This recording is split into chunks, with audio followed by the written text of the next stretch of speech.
படி. கண்மணி அன்போடு காதலன் நான் எழுதும் கடிதமே.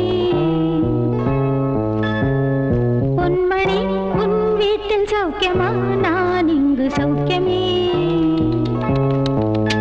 உன்னை எண்ணி பார்க்கையில் கவிதை கொட்டுது, அதை எழுத நினைக்கையில் வார்த்தை முட்டு.